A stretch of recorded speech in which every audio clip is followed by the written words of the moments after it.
সমাগত পঞ্চায়ত নিৰ্বাচনৰ বাবে শাসকীয় বিজেপি দলে নিৰ্বাচনী প্ৰচাৰ তীব্ৰতৰ কৰি তুলিছে। শনিবাৰে হোজাই জিলাৰ বিজেপি দলৰ ৰজা গাঁও মণ্ডলৰ অন্তৰ্গত ৰজা গাঁৱত বিজয় সংকল্প সমাৰোহ অনুষ্ঠিত কৰা হয়। এই সমাৰোহত মন্ত্ৰী পীযুষ হাজৰিকাই অংশগ্ৰহণ কৰি কয় যে কংগ্ৰেছৰ ৬০ বছৰীয়া শাসনকালত অসমৰ সামগ্ৰিক উন্নয়ন সাধন নকৰিলে, কিন্তু বিজেপিৰ ৯ বছৰীয়া শাসনকালত সৰ্বত্ৰে উন্নয়ন সম্ভৱ কৰি তোলাৰ উপৰি মহিলাসকল স্বাৱলম্বী হ'ব পৰাকৈ একাধিক আঁচনি ৰূপায়ণ কৰিছে। সমাগত পঞ্চায়ত নিৰ্বাচনত বিজেপি দলৰ সকলো প্ৰাৰ্থী বিজয়ী কৰাবলৈ মন্ত্ৰীগৰাকীয়ে ভোটাৰ ৰাইজক আহ্বান জনোৱাৰ লগতে এই নিৰ্বাচনত বিজেপি দলৰ প্ৰতিনিধি জয়ী হলে পঞ্চায়তৰ জৰিয়তে ৰূপায়ণ হ'বলগীয়া একাধিক জনমুখী আঁচনি আগন্তুক দিনত সফলভাৱে ৰূপায়ণ কৰিবলৈ চৰকাৰ প্ৰতিশ্ৰুতিবদ্ধ বুলি উল্লেখ কৰে। উল্লেখযোগ্য যে ২০১১ চনত ৰহা সমষ্টিৰ পৰা বিধায়ক নিৰ্বাচিত হৈ সম্প্ৰতি চৰকাৰৰ এগৰাকী মন্ত্ৰী হ'বলৈ ৰজা গাঁৱৰ ৰাইজে অৰিহণা যোগাইছিল বুলি ৰাইজক উদ্দেশ্যি ভাষণ প্ৰদান কৰে।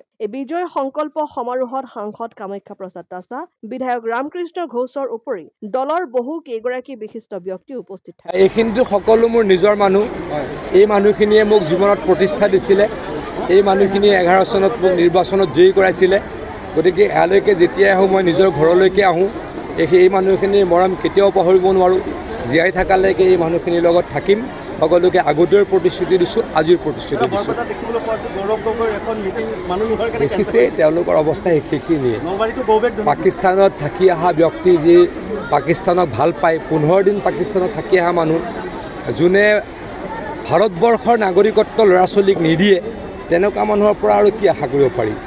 অলপ চিন্তা কৰি চাওকচোন। এগৰাকী ভাৰতৰ বিৰোধী দলৰ উপদলপতি, তেওঁৰ কণ ল'ৰা ছোৱালীক ব্ৰিটিছ নাগৰিক সজাইছে আৰু ইণ্ডিয়ান নাগৰিকত্ব ৰিনাউন্স কৰিছে, মানে গিভ আপ কৰিছে। গতিকে তেওঁলোকৰ সভাত এনেকৈ লাহে লাহে আৰু মানুহ নাইকিয়া হ'ব।